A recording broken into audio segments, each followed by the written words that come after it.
নমস্কার প্রিয় ছাত্রছাত্রীরা, তোমাদের সামনে আবারও চলে এসেছি আগন্তুক ইউটিউব চ্যানেলটি নিয়ে।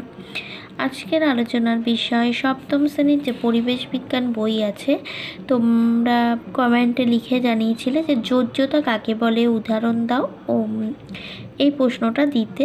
তো তোমাদের এই কমেন্টের উত্তরে আমি চলে এসেছি। যোজ্যতা কাকে বলে দেখে নাও।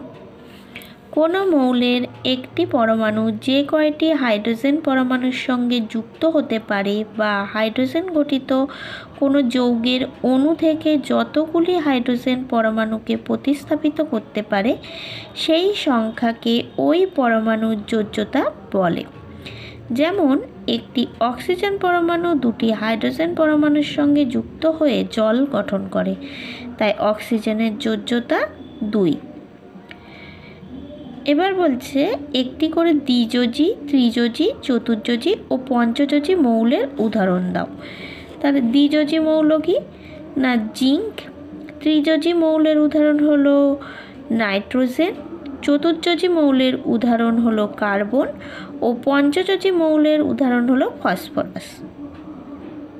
ঠিক আছে, এই হলো আজকের প্রশ্নের উত্তর। ঠিক আছে, এটা দেখতেই পাচ্ছ, বেশ ইম্পর্টেন্ট, তো ভালো করে মুখস্থ করে রেখো।